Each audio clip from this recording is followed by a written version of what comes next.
Bom dia a todos, sejam bem-vindos. É um prazer ter vocês virtualmente aqui conosco. O meu nome é Daniela Vaz, eu sou docente da Universidade Federal de Minas Gerais. A oportunidade de oferecer essa atividade de hoje aqui para vocês surgiu de uma parceria entre a Ética Animal e a UFMG através de um projeto de extensão chamado Introdução ao Debate sobre a Consideração Moral dos Animais Não Humanos. E a partir desse projeto são ofertados cursos de extensão anuais gratuitos para a comunidade interna e externa da UFMG com o título O Essencial sobre a Ética Animal. Então, eu já aproveito a oportunidade para convidar todos vocês para a próxima oferta do curso no segundo semestre de 2025. Hoje nós teremos a palestra Levando a sério a Ética Animal, uma introdução ao especismo e ao sofrimento dos animais selvagens. Nosso palestrante é Aditya S.K. O Aditya atua como coordenador das atividades da Ética Animal na Ásia desde 2018 e possui formação em Direito Animal pela Academia Nacional de Estudos e Pesquisas Jurídicas da Índia. Ele também trabalhou anteriormente com várias organizações de defesa dos animais na Índia e ao redor do mundo. Nós vamos ter a tradução da palestra dele simultânea e automática com legendas e teremos também o auxílio na tradução feita por Indira Nimer. Eu passo a palavra agora para Indira, para que ela se apresente e faça as suas considerações. Muito obrigada, Daniela. Muito obrigada a você que está assistindo aí a gente ao vivo, que vai assistir a gente depois. É um prazer enorme estar aqui. A gente já faz essa parceria aí com a UFMG. É muito gratificante trazer esse trabalho. E a gente está trazendo aí o nosso coordenador da Ásia, o Aditya, para estar falando com vocês sobre o trabalho, não mostrar o foco do trabalho da ética animal, né? Que é uma coisa que pouca gente fala mesmo dentro do ativismo, que é falando do sofrimento dos animais selvagens. Para você que está assistindo, vai aparecer a legenda automática. Mandem as suas perguntas, o Aditya vai responder. Eu vou estar aqui traduzindo as respostas dele, caso a legenda não seja suficiente. Participem, é uma ótima oportunidade de estar conhecendo um tema que é muito pouco discutido, não só no Brasil, mas no mundo inteiro. Queria agradecer de novo a Daniela, ao UFMG, e passo agora, não sei se a Daniela quer falar alguma coisa antes da gente passar a palavra para o Aditya. Podemos passar a palavra para o nosso palestrante, Aditya. Aditya, can you start your presentation, please? Amazing. Hello, everyone. Thank you. Amazing. I hope the subtitles are okay. Yeah, thanks, Daniela. Okay, Aditya. Yeah, thank you, Daniela, for inviting us to give this talk on this important topic. It's very rarely talked about, and we really appreciate the opportunity to spread more awareness about this issue of speciesism and wild animal suffering with your students. Hello, everyone. My name is Aditya. I am the Asia coordinator for animal ethics. And Animal Ethics is this organization that works on spreading awareness and doing education about this issue called as speciesism. And then we also talk about what we as individuals can do about it and how we can make the world take animal ethics more seriously. And as part of that, in today's talk, which will approximately be for 30 to 40 minutes, I will be talking about taking animal ethics seriously. I will present an introduction to speciesism, and then I will also talk about wild animal suffering.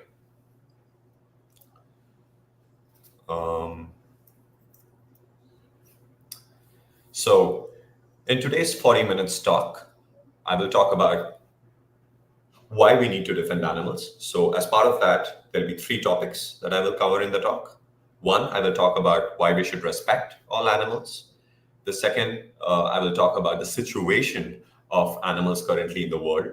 What are their experiences like, and why is it important for us to give immediate attention to them.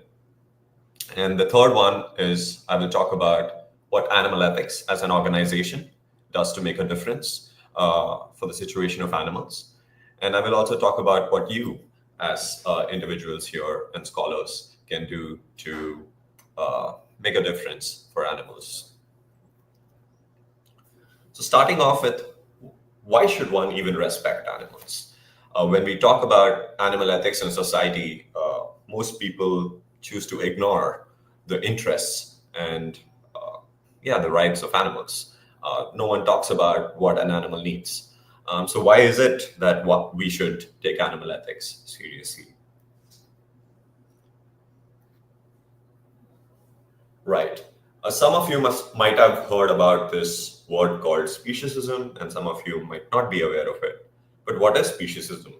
It is similar to any form of discrimination like racism or sexism or classism, where we discriminate against individuals based on an unjustified reason.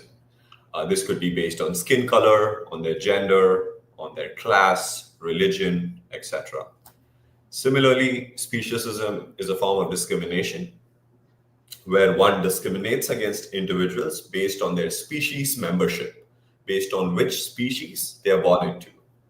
So we argue that species is also an unjustified factor like gender or sex. And when we talk about speciesism, there are different forms of speciesism.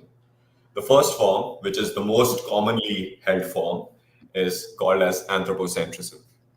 This is the view that the interests of humans counts for much more than equally strong interests of other animals. There are many examples of this. One, if two humans, if there's a human suffering and if there's an animal suffering, the interests of humans are given much more higher weight. So even though the suffering of both the human and the animal is the same, for arbitrary reasons, we give the human much more weight than the interests of animals. We can also see this in very unjustified ways. For example, for 5 minutes of taste or culinary pleasure, we put an animal through a lifetime of suffering. We completely disregard the suffering throughout the lifetime of a hen or a pig for 5 minutes of pleasure and nutrition that we as humans get. Another example is of animal experimentation. An animal is put through tremendous torture, by being put chemicals on their skin where they undergo a lot of pain for like makeup on a human, which is mainly luxury. So for all these unnecessary reasons, we are putting an animal through tremendous amount of suffering. So in this prejudice here, we are counting for small interests of humans much more than much stronger interests of animals in not suffering. So anthropocentrism places the interests of humans at the center. And of course, there are also other forms of speciesism. Like, I'm not going into all of them, but a few other forms are special relationship with humans. If we have a pet or if we have an animal we as a society share a special relationship with, like a dog, a cat. In India, it's cows.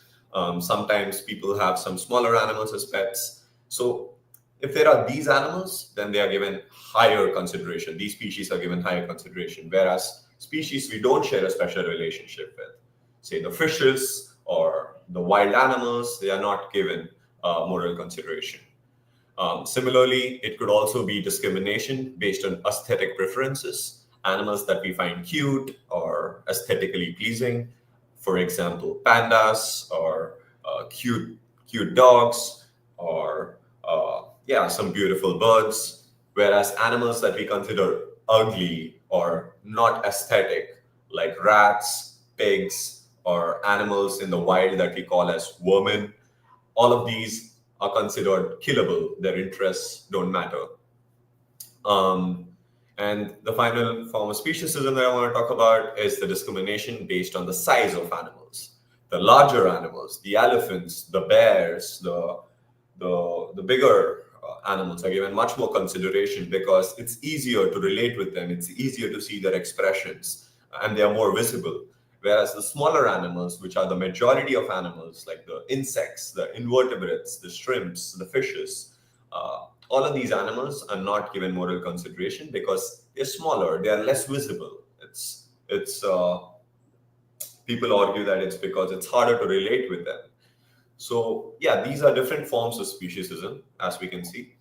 And when we talk about this, people usually have, different reasons to give. They might say that, oh, a cat is, it is much more deserving of moral consideration because they express a lot more intelligence or a lot more love, whereas a pig does not.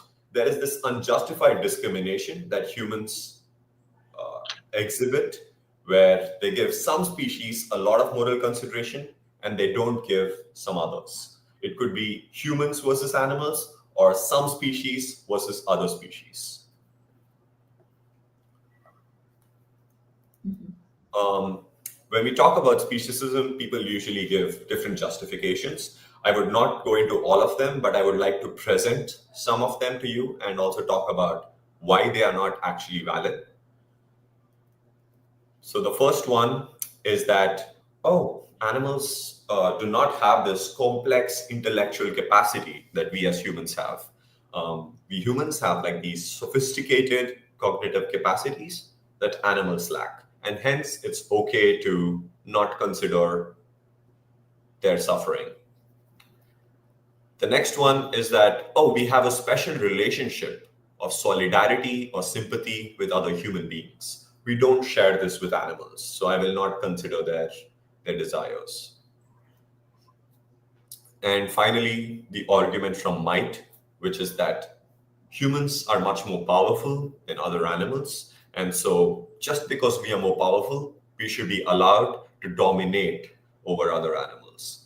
So these are three common justifications that we hear about speciesism from other people. Now let's look at why these don't actually hold true.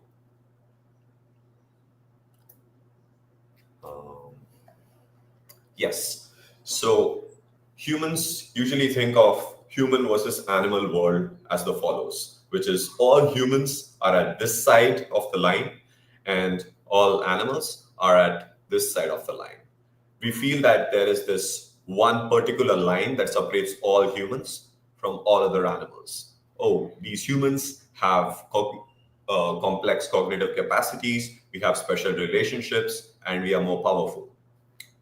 However, in reality, we see that that is not always the case. And this is called as the argument from species overlap, which is there are humans who do not share the complex cognitive capacities. They can be the mentally challenged people, or they could be babies. People have different IQs as well. We would not say that, let's give people with higher IQ more moral consideration than people with lower IQ. We would consider that discrimination. Similarly, it does not apply for the animals as well. And second thing is, we do not share a special relationship with all humans.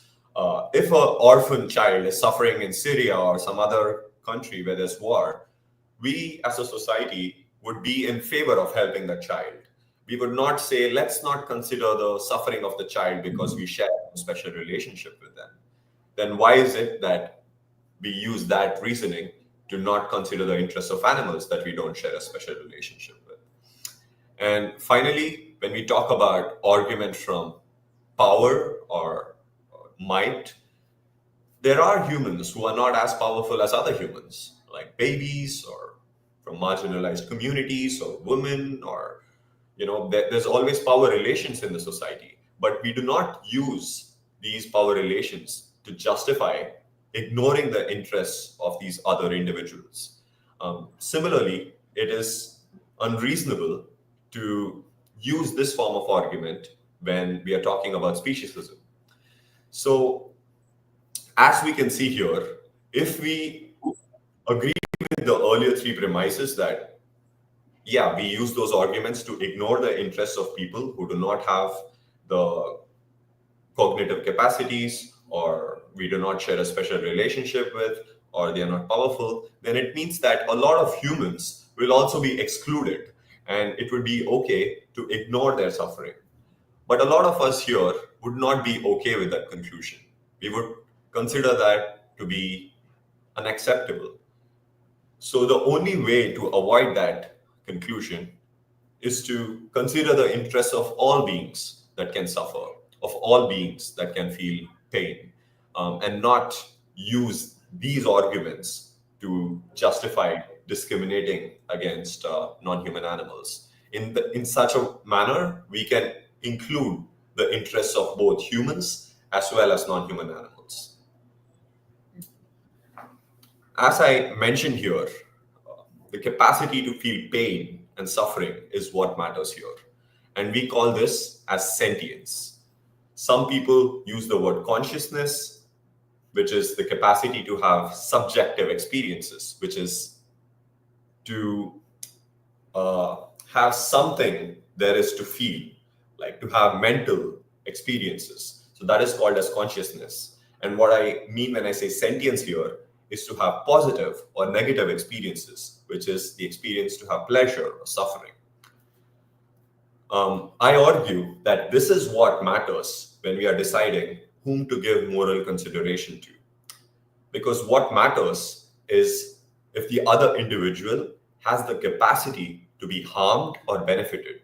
And only the beings that can experience suffering or pleasure have the capacity to, be harmed or benefited. So it makes sense to extend moral consideration to all beings that are sentient or that have the capacity to feel pain or pleasure. Now, how do we know that animals are sentient? There is a lot of growing evidence of animal sentience. There are different criteria that are used to understand if other beings are sentient. But I want to clarify here. It's impossible to know for sure if another individual is sentient. Even with other human beings, right? How do we know that this other person is sentient? Well, they react in the same ways that you do because you know that you are sentient, you are conscious. But these other humans also react the same way you do. They also have a similar physiology like you do. So these are a couple of things that we can look at, which is one, behavior. Animals do show behavior when there is a negative stimulus, for example, a forest fire or any other harmful situation. Animals show evidence of trying to escape from this harm. So behavior can be one indicator to understand that these animals are experiencing something.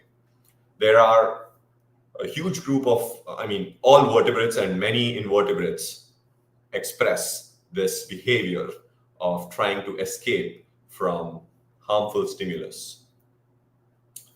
And as I mentioned, for other humans, we also look at their physiology to understand if they're sentient. So the second thing that you can look at is their physiology, which is their biological structure. We as humans, how do we experience suffering? Or how do we experience pain? So, for example, if there is a fire on your hand, these signals are carried all the way to your brain. And we know that if there is no brain, we do not experience anything. So we understand that brain is in some way essential to have conscious experiences. So there is a scientific consensus that there is a need for centralized system that processes these signals, which allows subjective experience, which allows for consciousness. Similarly, animals also possess the centralized nervous system. All mammals, all vertebrates possess a centralized nervous system. They have a brain where all these signals are processed, which likely leads to conscious experience. It's not just mammals, it's also birds. They also possess a centralized nervous system. A few decades ago, some scientists used to argue that birds are not conscious because they do not have a prefrontal cortex that humans have. But we have seen that even though they do not have a prefrontal cortex, they have other ways, other mechanisms of processing these experiences. And they also feel suffering and pain, even though they do not possess all the same parts of the brain that we as humans do. It's also the case for some invertebrates. They do not have the exact same structure that humans do, which is the nervous system, but they have something called as the ganglia, which performs similar functions like the nervous system of humans. So they also show the behavior, like for example, lobsters, when they go into the oceans, they come back and they look for the exact same shell that they had. They have preferences for which kind of shell they choose. And this is only possible when they are subjectively experiencing the world. If they were a robot, they would not, show all this complex behavior to understand, oh, which shell do I like? Oh, it's a harmful stimulus, so let me try to escape. So there is some behavior is one evidence, and then the second line of evidence is the physiology. So these could be two indicators to understand if an animal is sentient. And we do know that there are other insects as well that show evidence of sentience. For example, honeybees, they also have a centralized nervous system, and they also have like a very complex behavior. They have this thing called waggle dance, where they communicate with the rest of the hive of honeybees of how far is the distance from food, which direction is the food. So they rotate in a particular way a number of times to communicate with the rest of the hive about the source of the food. And this is another evidence of complex behavior, even in smaller animals like invertebrates, in this case, honeybees. So what we understand from this is that there's a large group of animals out there that are capable of experiencing suffering and pleasure. They are sentient, and hence they deserve our moral consideration. Not all living beings, though, are sentient. People usually confuse sentient beings with living beings. But there are many living beings that are not sentient. For example, this is sponge. It's a biological organism in the oceans. It respires, it breathes in oxygen and gives out carbon dioxide. It also reproduces. But it does not have the physiological structure like our nervous system that allows it to be sentient, nor does it show any behavior like escaping from negative stimulus and being attracted to positive stimulus. So in this case, a sponge is more likely not to be sentient. And similarly, plants, they sometimes have chemical reactions like closing or moving towards the sunlight, but they do not possess the physiological structure to be sentient. There is also a scientific consensus called the Cambridge Declaration on Consciousness, where in 2012, a large group of international scientists, neuroscientists, neurophysiologists, a lot of biologists came together to sign a declaration that animals are sentient. They claim that all vertebrates and many groups of invertebrates, like for example, octopus, show the ability to be sentient, and humans are not unique in possessing consciousness.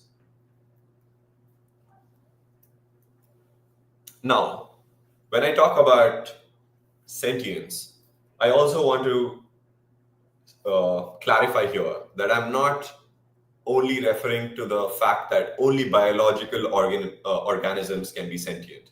It is possible that in the future, we might have non-biological artificial entities that are capable of experiencing suffering, that do show the behavior and do have some other forms of structures that allows them to be conscious. So what matters here is not that they are biological beings, but that they have the capacity to experience suffering and pleasure. So in the future, if we have sentient robots, it makes sense to also extend consideration to their interests as well. Now we've talked about speciesism, we've talked about what is sentience and why is sentience the relevant property when extending moral consideration. Now let us look at the situation of animals in today's world. So first, we will look at the animals that are exploited by humans. It is no surprise to all of us that humans exploit animals on a very, very large scale. Just to give you some numbers and examples here, we kill more than 2 trillion fishes every year worldwide. And these numbers only include the wild caught fish. If I include the farmed fishes, the number is much higher. It's trillions. And this is a very huge number. Like, just to give you an idea, if you imagine the population size of humans of 8 billions to be the size of a coin, then you can imagine the number of fishes we kill every year to be the size of a basketball court. Like, just imagine you're standing on one side of the basketball court and trying to look for a coin at some corner of the court. So that is how huge the difference is in the scale at which we exploit animals. And fishes, as we know, the evidence shows that they are sentient. They have the capacity to experience suffering.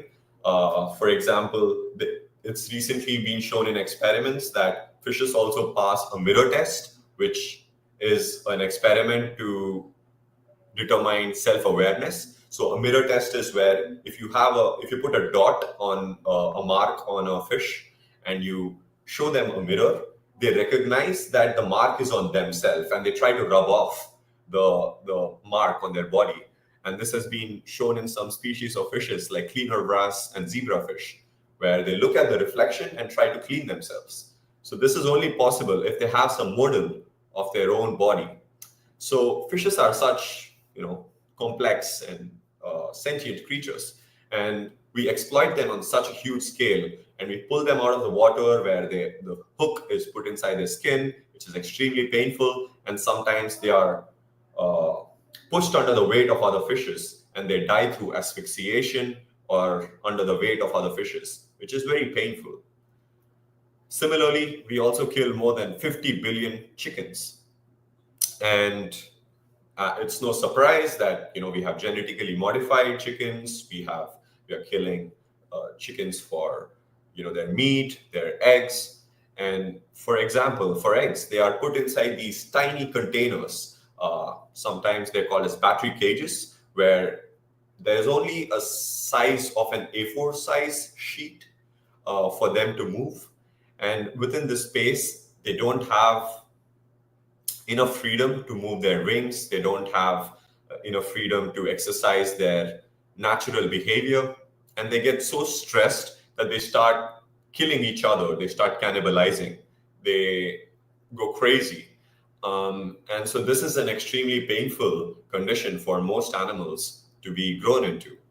And this is only happening because humans have this prejudice of speciesism, where they don't consider the interests of other non-human animals. And it's not just fishes and chickens. There's 20 billion other animals that are killed every year, not including the invertebrates. I'm only talking about the vertebrates. And these animals are killed for experimentation, for food, for cosmetics, for entertainment, for many reasons, for military. So yeah, it's a very horrible situation out there for animals. And even if animals are not killed, they are still exploited.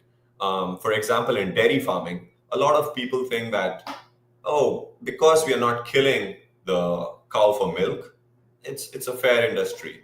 But for a cow to give milk, she needs to be pregnant. And so humans impregnate the cow every year, so she gives birth to a baby. And they separate the baby calf from the mother, because if the baby drinks the milk, then we humans are not able to take the milk from the cow.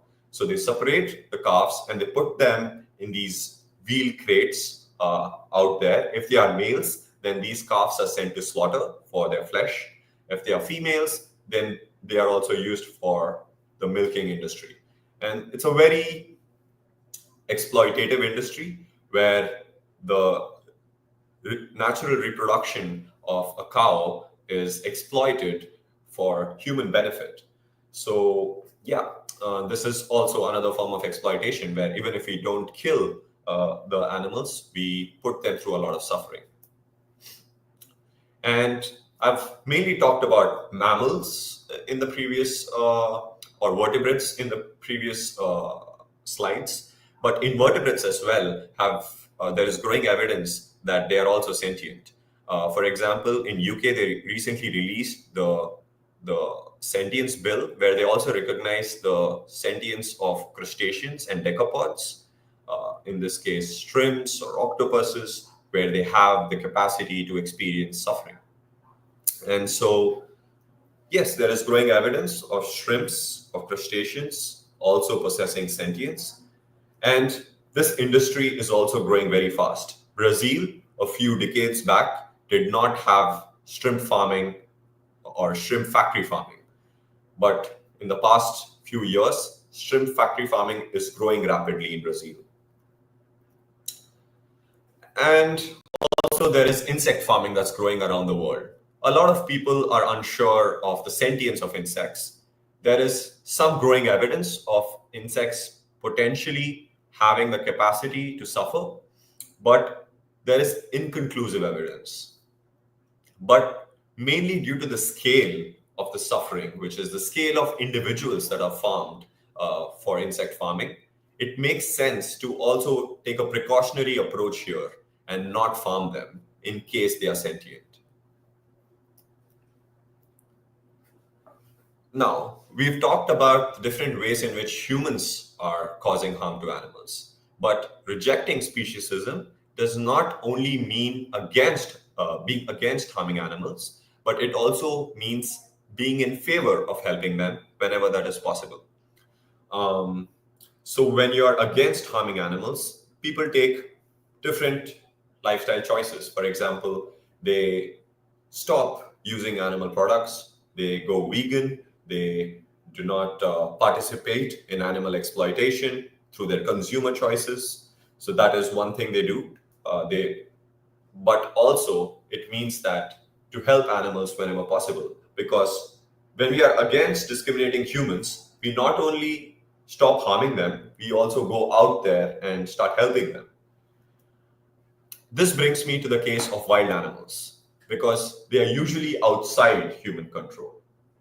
And they usually need our help because they undergo suffering, both from human-related reasons and natural reasons. And we already do know humans sometimes do go out there and try to help animals in the wild. This, for example, is an animal stuck in a frozen lake, and these humans are trying to pull the animal out of the lake. Similarly, during disasters like forest fires, humans try to give medical care to some species and try helping them.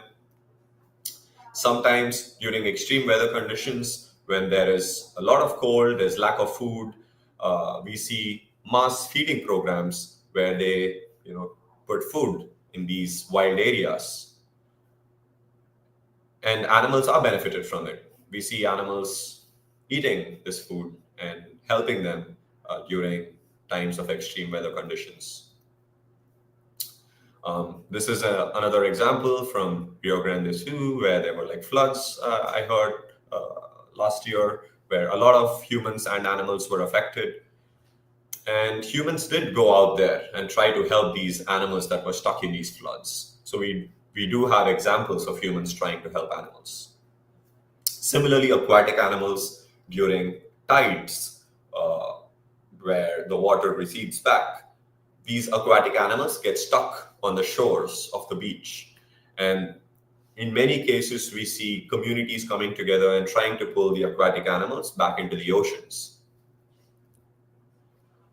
Similarly, when animals are orphaned or they lose their home, we see humans going in the wild and trying to help them with shelter or care, where they give them access to medical care, or when they lose their parents, they are given nutrition. Sometimes when there are diseases, even urban wild animals like raccoons or squirrels, they are given medical care. It's not just in individual cases, right? Things are also done on a massive scale. This, for example, is the case of rabies, where animals in the wild are frequently infected with rabies, and rabies is an extremely painful condition where the animals cannot drink water, they go crazy, and they start infecting each other. And this is not only harmful to the animals, but it's also harmful to the humans and the farmed animals, because these wild animals then come and bite humans or farmed animals. So some countries, what they did were they put these vaccines in these cookies, and they take these cookies in the helicopter and they drop them in the wild areas. And animals consume these cookies and they are vaccinated against rabies. And so in this way, the animals were protected against rabies. And this not only helped the animals, but it also helped the humans.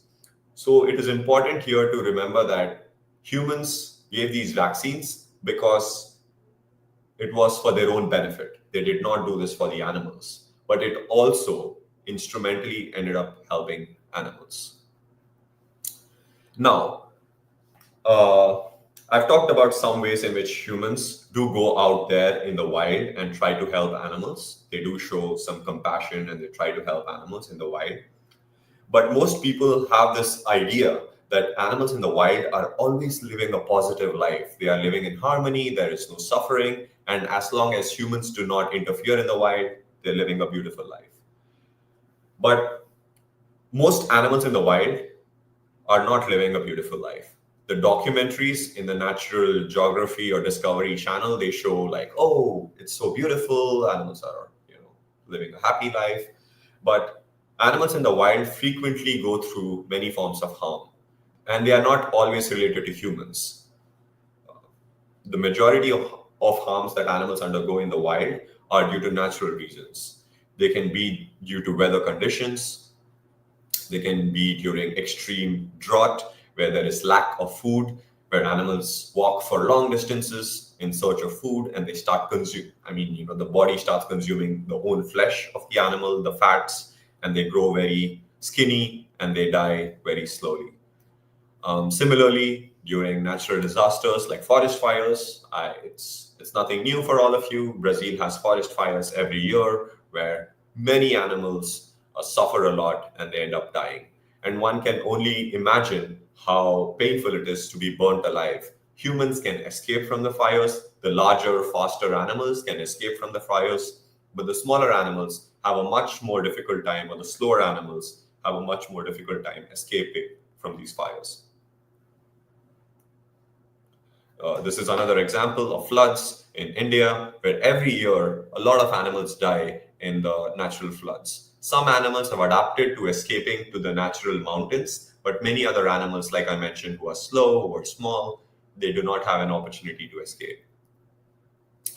Disease is another painful condition in the wild, and many animals do not make it or do not recover from these diseases. Sometimes these diseases are spread by humans to kill some species of animals. And sometimes they are natural diseases like rabies or brucellosis, etc.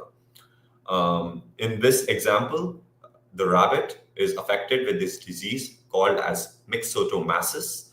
This is in New Zealand, where humans started this disease to kill invasive rabbits. And this spread on to other groups of animals as well. And it's a very painful disease. It usually lasts for 12 days, and animals go through a lot of pain and they end up dying after 12 days. And similarly, there are many other forms of diseases and parasites that affect animals and cause a lot of suffering in the wild. This is another such disease. It's a fungal infection that affects the deers, which blocks the windpipe of the deer, and they are unable to breathe, and they usually die a pretty painful death. And when I talk about wild animal suffering, I'm not just referring to the harms caused due to natural reasons, right? It also includes the harms that humans cause to animals. And hunting, for example, is one way in which humans cause suffering to wild animals. The trophy hunting, where for entertainment or due to human-animal conflict, humans kill millions of animals every year. Now I've talked about some reasons, some both natural and human-caused reasons due to which animals in the wild suffer.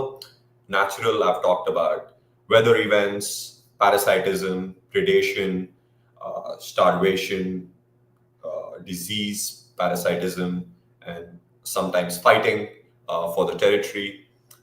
So another reason to assume that the amount of suffering is much more common in the wild is because of the reproductive strategy that a majority of animals have in the wild. I will give you a few examples to make this point more clear. A turtle gives birth to around 600 eggs in a single clutch. And it's estimated that only 1 in 1,000 turtle survives to adulthood. The remaining 999 turtles die when they are very young. If I ask some of you, how do you think most of the turtles die? Usually the answers I hear are like, maybe they die due to fishing nets, or due to pollution, or due to plastic straws. But the majority of turtles die due to natural reasons, sometimes due to parasitism, predation, competition for resources.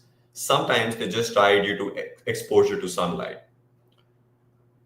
And they also die by being eaten by snakes and other animals. So very few of them end up making to the adulthood, and majority of them end up dying. Another example is with bullfrogs. They give birth to around, in a single clutch, they give birth to around 10,000 offsprings, out of which only 1% of them end up surviving. And the remaining 99% of them do not end up surviving. Sometimes when the lake dries, all of them end up dying. And to the extent that tadpoles are sentient, then they all have a short and painful death. They do not have enough opportunity to have positive experiences. So most animals reproduce in such ways where they give birth to a huge number of offsprings, out of which very few end up surviving. This is mainly because these animals cannot give parental care to all their offsprings. Humans, for example, we have 1 or 2 offsprings and we give a lot of parental care. Chimpanzees, elephants, there are some species of animals that have a reproductive strategy where they give birth to fewer number of offsprings and they give a lot of care so that the babies make it to being an adult. But a large majority of animals that are smaller, they give birth to larger number of offsprings, out of which very few of them end up surviving. So it is reasonable to assume that many of these species that reproduce in this manner, where they give birth to huge number of offsprings and few of them end up surviving, they have a life that is dominated by suffering. And even if it is not dominated, suffering is very common in the wild. And now I've talked about why it is reasonable to assume that suffering is very common in the wild. And because a lot of these wild animals are sentient as well, they also deserve a moral consideration. When I talk about this issue, a lot of people feel, oh, but ecosystem and wild is very complex. We don't understand it enough. If we try to help some species, it affects the other species. So what do? The scale of wild animals is huge. It's estimated to be 10 to the power of 19. For context, it's estimated that there are around 10 to the power 9 humans, which is around 9 billion, 7 to 8 billion humans. But whereas the number of wild animals is estimated to be much, much larger. So what do we do about this? Well, it is complex. And whenever there is any complex system that humans try to address, we try to understand it as best as possible. For example, climate. Climate is an incredibly complex system, but humans have created a climate science where they try to understand the complexities involved, and they use that to predict and forecast the climate or weather. Similarly, medicine, human biology is a very complex system, but medicine tries to study it and to understand oh, what are the complexities involved? What is the phenomenon like? And it tries to come up with interventions. So for wild animal welfare, we propose creating a field of study, a cross-disciplinary field of study that tries to understand, oh, which animals are actually sentient? What are their experiences like? We try to understand, oh, what is the life history of this animal? What is the experience of this animal? How many of them die? How do they die? How often are they subject to diseases? And finally, what can we do in a responsible way to try to help these animals? I am not asking for people to go in an irresponsible way and just start helping animals. What I am proposing is creating a field of study to understand how we can help animals on a larger scale. As we have already seen, humans are helping animals sometimes on a large scale or an individual level. But through this field of study of welfare biology, where we take knowledge from ecology, zoology, veterinary science, animal welfare science, law, policy, we try to understand how we as a society can assist animals out there in the wild. And there are already organizations launching similar programs. For example, New York University in the US has launched a wild animal welfare program where they are funding academics or where they are teaching or funding research on how to help animals out there in the wild. I want to clarify here, wild animal welfare is not the same as conservation or biodiversity protection. Conservation or biodiversity protection is focused on protecting the species or, like a given ecosystem. But with wild animal welfare, we are focusing on the well-being of individual animals. And some people also have the objection that, oh, I don't think scientists or scholars will be interested or working on this issue. To understand this objection better, we at Animal Ethics conducted a survey about helping wild animals among scientists and students. We surveyed around 337 participants, many scholars and many students from 3 different backgrounds: animal sciences, environmental sciences, and biological sciences. And we studied, we conducted this survey from 19 different countries. And we found out that there are 3 forms of interventions that are the most supported among these people that we surveyed. So one was vaccinating wild animals, maybe because it also affects humans due to zoonotic diseases. 2 was helping urban animals, which is, there are wild animals even within urban settings like pigeons, squirrels, and snakes, and they are also affected with the natural harms that I talked about. And finally, helping animals during weather events. A lot of people acknowledge that climate change is partially caused by humans. So they are more in favor of helping animals that are also affected by weather events. And we found similar responses among scholars as well.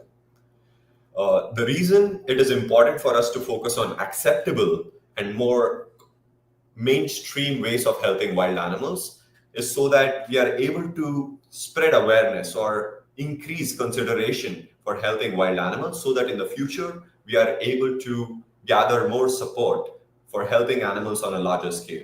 So at this point, it is more strategic to help animals in ways that are more commonly acceptable. Another example I also want to give is of screwworms. So screwworms are these small insects which give birth or give eggs, lay eggs on the injury of an animal or a human. And these eggs, they hatch in the injury and they start eating the flesh of the animal they have been laid into. And it's a very painful condition. A lot of animals go through a lot of pain. And so humans are also affected by this. And because they also affect farmed animals, humans wanted to eliminate the species.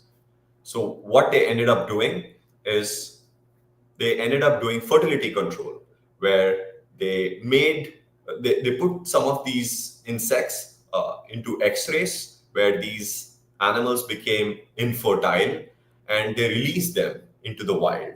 So every year, millions of screwworms are released in Panama, where they create this barrier so that all of the US, Mexico, and other regions is now free from screwworms due to this fertility control measure. And it's not just in the US. Now, some countries in the South America, like Uruguay, are also considering using gene drives to eliminate screwworms. How is this good? For the animals, this is good because these species will not exist anymore, which means that they do not reproduce in ways where a majority of them end up dying and a few of them end up surviving. It also helps animals they have been laid into, which is if the screwworm lays eggs in a particular animal, it is very painful for that animal. So that animal is also saved. It also helps humans because they have an economic interest in the animals not suffering and dying. So in this way, there are interventions that help the animals as well as the humans. So these are some examples of interventions that we could do to help animals. Now, to give you a quick brief of the work that animal ethics is doing to make a difference about the issues I've spoken about. To give you a summary, we as an organization, our goal is to make a better world for all sentient beings. And our work involves raising concern about speciesism and its consequences among the general public, academics, animal activists, and influential people who can then use their influence to make a change for the animals. We focus on our work on wild animals while we work for other animals as well. As part of our efforts in raising concern, we have a website that contains extensive information about all these different topics on ethics, sentience, exploitation of animals, and wild animal suffering. We also recognize that there is a lot more work that can be done from an academic and educational viewpoint about anti-speciesism. So we also try to encourage academics to do more work from an anti-speciesist viewpoint. This could involve for law students, like trying to understand how they can make the laws better from an anti-speciesist viewpoint, for philosophers doing more philosophical work on anti-speciesism, etc. And this issue is not a new issue, right? From 1824, where this book was written on moral inquiries of the situation of man and of brutes by Louis Gompertz. He talked in 1824 about the importance of not exploiting animals. So there is a lot of literature already that considers the interests of animals. But there is a lot more work that needs to be done about this issue. As part of our outreach efforts, we have also released a YouTube video course, which has 18 videos and it covers different topics. So if you're interested in learning about this issue, you can check out our YouTube channel. It is called Animal Ethics. And we also recognize that the majority of the world does not speak English. So we have translated our website into over 12 languages. In fact, 13 now. We have also translated into Arabic. We also have it in Portuguese. We have an amazing team here in Brazil that is working on spreading awareness about animal ethics to the Portuguese audience. They also have a podcast on their animal ethics YouTube channel. It is called as Ética Animal Português, where they cover different topics. They conduct interviews. So if you're interested in listening to podcasts about animal ethics, I would highly recommend you check this out. We also have a book for people interested in learning more about wild animal suffering. There is an introduction to wild animal suffering ebook. If you would like this, you can find it on our website. We also have a couple books. Luciano Cunha, who's an animal ethics team member. He's also a professor in Florianopolis. He has written 2 books. One is Razões para Ajudar, and there's also another book which is Introduction to Animal Ethics. So if you would like to order this book, you can reach out to Luciano or the Animal Ethics team, and we would be happy to send this book over to you.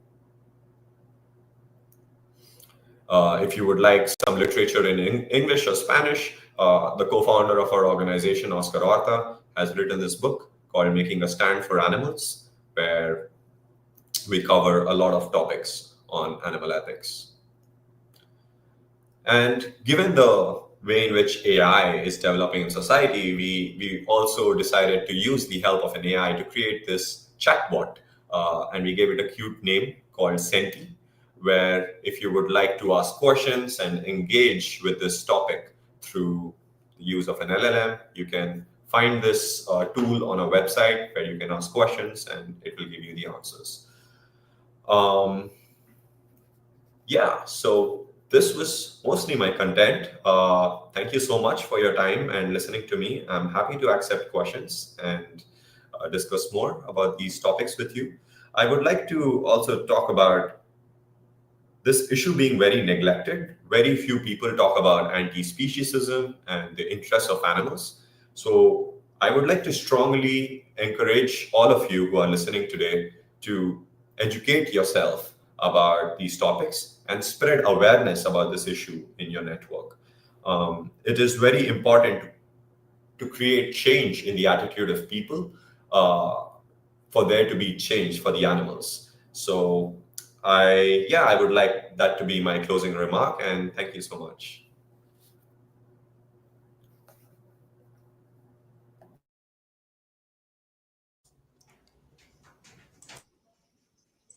Muito obrigada, Aditya, pela ótima palestra. Thank you very much, Aditya, for this wonderful talk. And estamos abertos, então, para pergunta. Quem tiver perguntas ou comentários, pode comentar aí, que a gente recebe e responde. Queria agradecer a Aditya. Thank you, Aditya, for your presentation. É muito interessante a palestra do Aditya. Só falando, tá? O e-book que o Aditya mencionou, nós deixamos ali o link para o e-book em português ali nos comentários. E o bot que ele falou, o Senti, ele está em inglês, mas você pode conversar com ele em português, que ele vai responder as questões de maneira clara, mais clara e eficiente possível. E passando aqui para dar um pequeno aviso, gente, a tradução das legendas, elas vão ser deixadas no vídeo no YouTube da Ética Animal, tá? Então, você não teve tempo de assistir ou teve que assistir assim por cima, vai estar lá no nosso site com as legendas para você não perder nada, poder prestar atenção, curtir cada detalhe. Por enquanto, nós não temos perguntas. Acho que está todo mundo em ritmo de férias. Eu queria, se a Daniela me der só um espaçozinho, eu queria mostrar aqui o livro do Luciano, tá? Uma introdução à ética animal.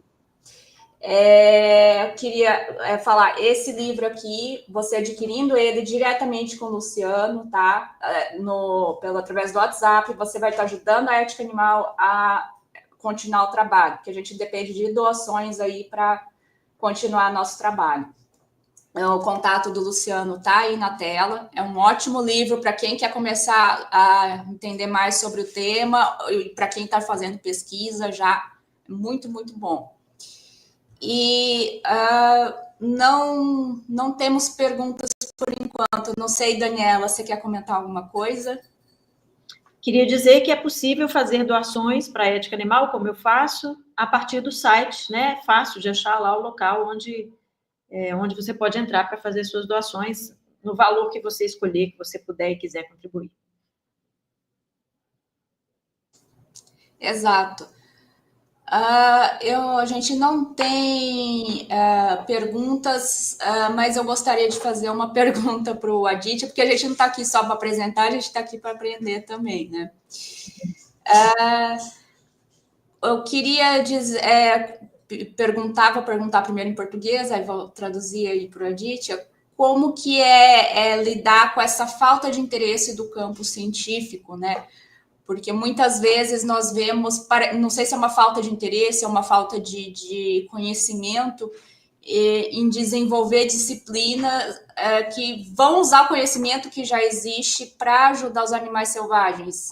Como lidar com isso? Como lidar com essa resistência dentro do meio acadêmico? Aditya, I have a question for you. How deal with the academic community? Because sometimes when you talk to biologists, for instance, they have some reservations about developing the welfare biology, things like that.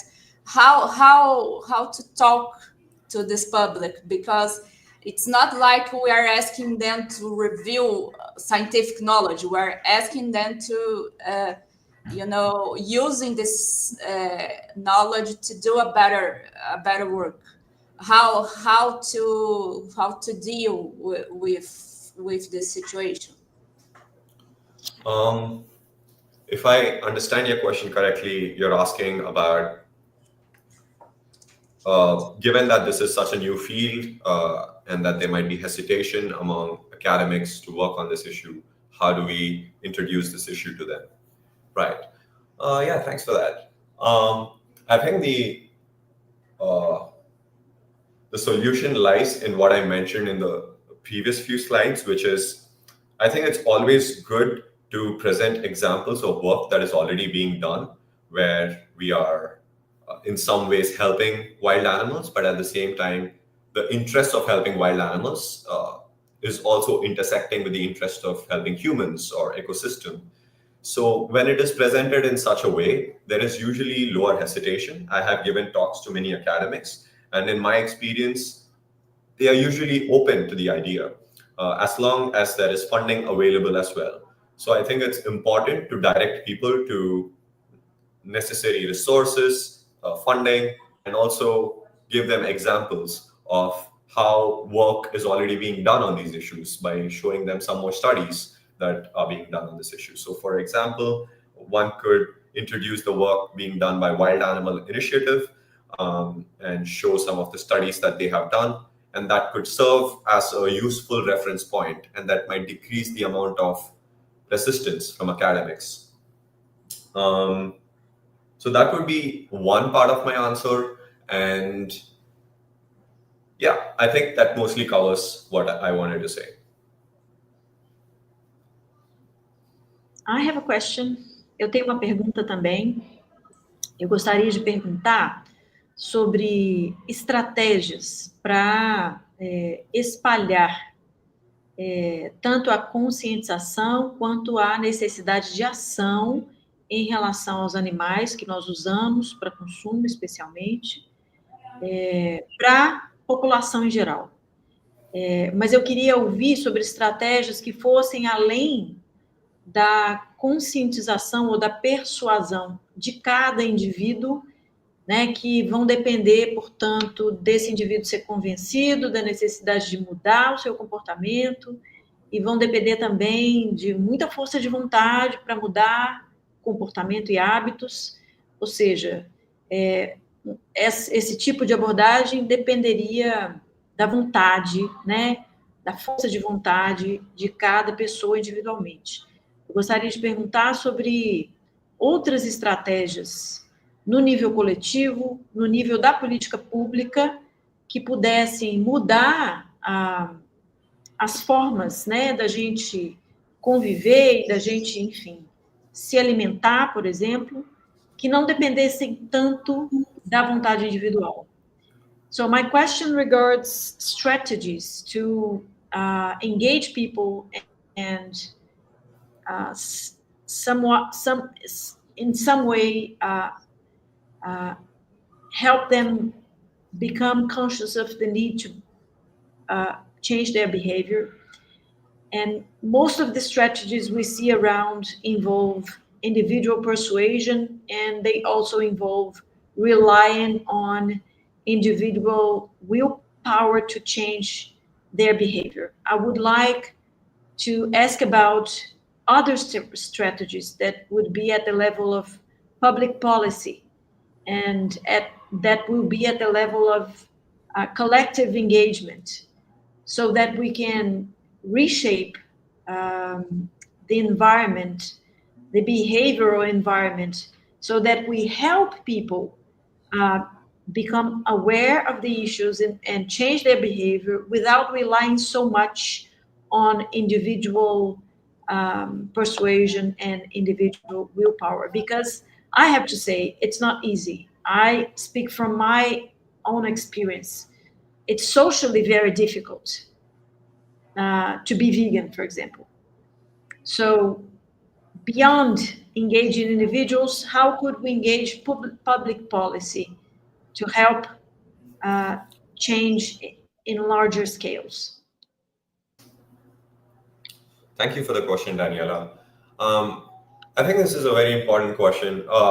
So there is usually this tendency among people to focus primarily on behavior change, which is trying to get people to go vegan or stop consuming certain animal products.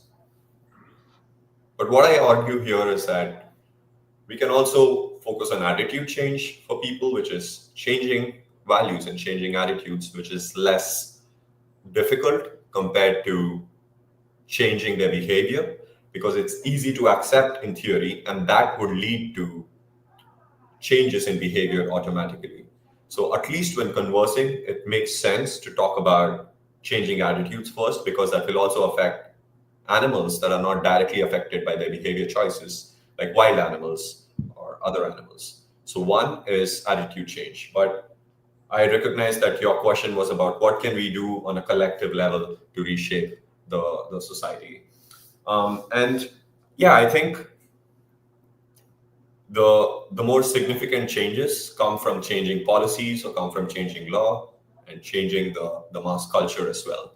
So to that degree, creating institutional changes that facilitate changes in values or behaviors would be much more important.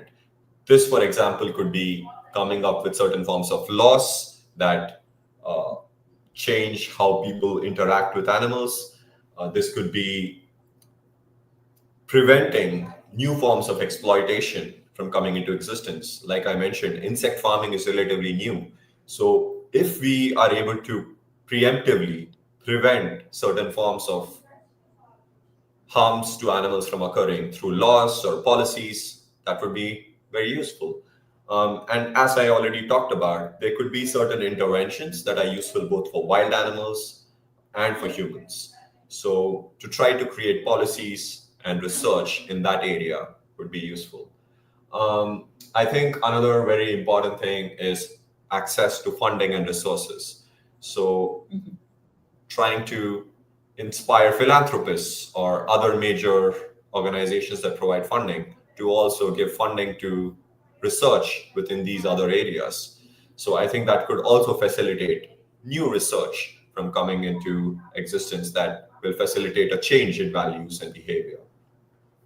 We have seen in two different cases, one is animal welfare science and conservation biology. How did these fields actually become popular? With animal welfare science, it was the public support that motivated the authorities to create this field of study. And then that led to this field becoming established. With conservation biology, you could see some group of influential people trying to lobby the government to create this field of conservation biology. And that led to the field becoming popular.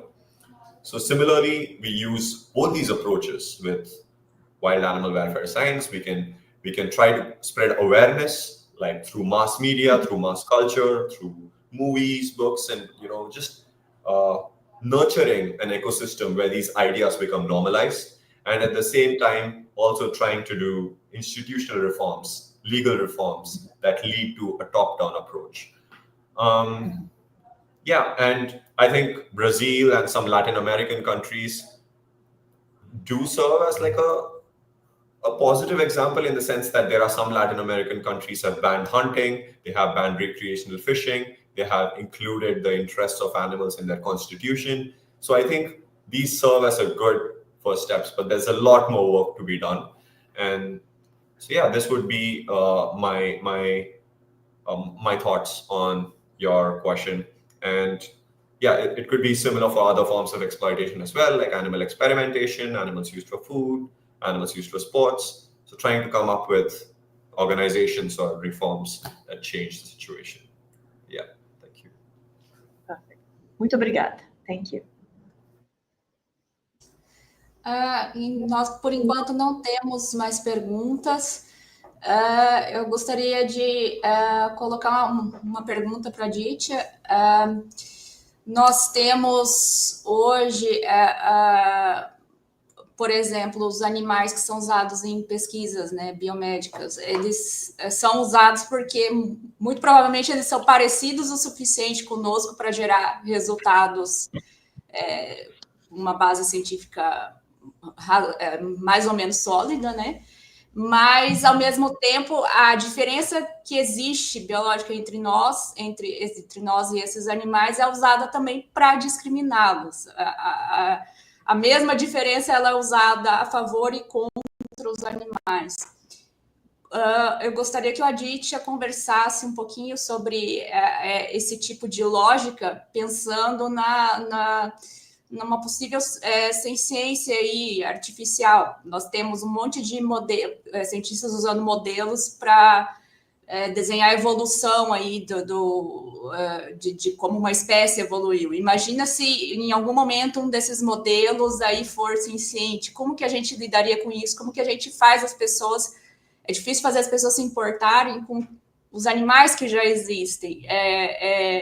Como mostrar para elas que esse é um cenário não apenas possível, mas que, caso aconteça, vai gerar uma quantidade assim, de sofrimento enorme.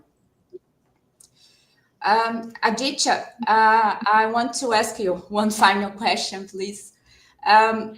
Today, we have animal in medical research. They are used because they are probably similar enough to us to, give us scientific data about ourselves, our health. And but the same, we say they are similar enough to be, used, but they are not quite similar. They are different because we use this difference to discriminate against them. So we use this both ways. And I want to ask you, how do you, when you think about future sentience, artificial sentience, we can see something like that, a scenario like that happening. And it's hard to talk about this sometimes because people think it's science fiction, things like that.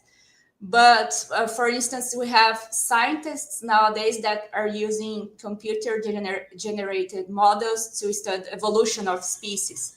Imagine if one of these models happens to be sentient. How do you explain to people the complexity, and why should you care about a scenario that will not necessarily happen, but if happens, will generate a lot of suffering? Wow, thank you so much for this question, Indira. So if I understand your question correctly, you're asking about how do we communicate about the issue of artificial suffering, artificial sentient suffering to people when they do not take it seriously, when it is so speculative. Is that a fair understanding? Okay. Yes. Thank you. So in this case, I think it is slightly tricky because one might argue that, there are so many current forms of suffering happening. Why should I care about this future form of suffering that might not happen at all? And there's different ways to think about this. One is the expected value.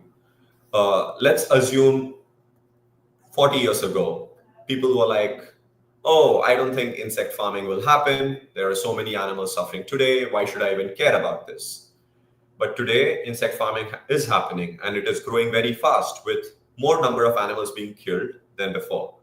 So by assuming some probability and looking at what is at stake, what is the expected value at stake? So if there is a 10% probability of a trillion number of beings being harmed, then it makes sense that we do put in some resources to prevent them from happening. It does not mean that we put all our resources into this, but it means that we put some of our resources to prevent this potential catastrophe from occurring. So, yeah, humans have been doing things that seem speculative, but to prevent that from happening. For example, an asteroid might hit the Earth. The probability of it is very low, but if it hits, the amount of destruction it would cause is huge. So humanity is trying to come up with technologies that would prevent asteroids from hitting the Earth. Similarly, yeah, it makes sense that this scenario of artificial sentient suffering in the future might seem speculative. So we do not need to convince all the individual members of the public to do something about it. We need to only convince the people who have the influence over these artificial technologies being developed that, they consider the risks of it, they consider the suffering it could cause, and include that in their research and development of technology. So one, we invest some resources. Two, we convince the people to whom it is relevant and not everyone. But at the same time, three, it is also important to spread awareness about anti-speciesism. And when I'm doing awareness about anti-speciesism, I tell people explicitly that it is not the biologicalness of the suffering that I'm concerned about, but it is the suffering in itself. So irrespective of if the suffering is in a biological organism or a robot, we consider the suffering as suffering.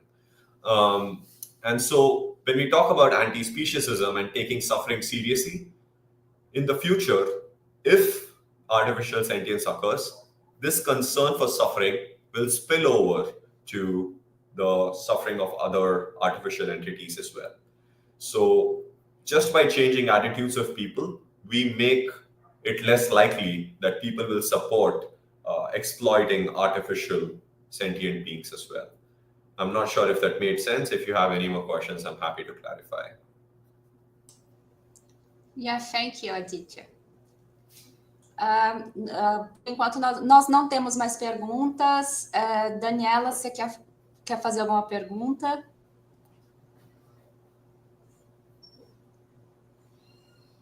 Não, eu estou muito satisfeita e feliz com essa oportunidade de ouvir o Aditya, de aprender mais hoje com a palestra dele. Espero que várias pessoas tenham acesso a essa palestra ao longo do tempo, que ela vai ficar disponível, né?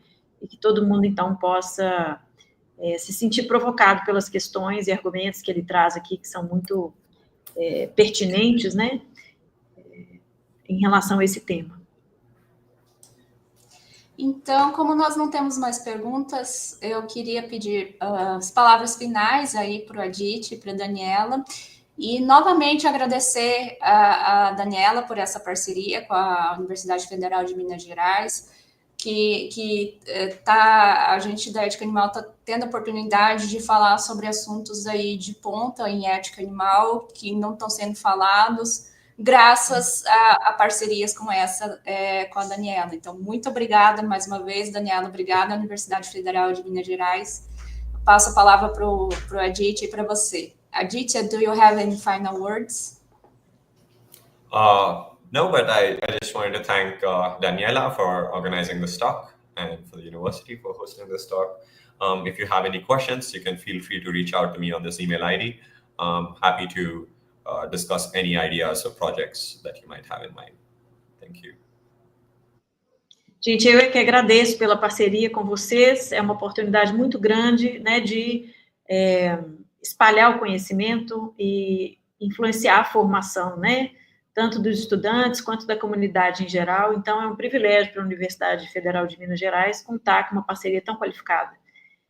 Agradeço pela oportunidade de ter recebido vocês para essa palestra hoje e acho que podemos, portanto, encerrar por hoje. Muito obrigada, Daniela. Obrigada, Aditya. Obrigada você que assistiu a gente, que vai assistir depois. E até a próxima. Até!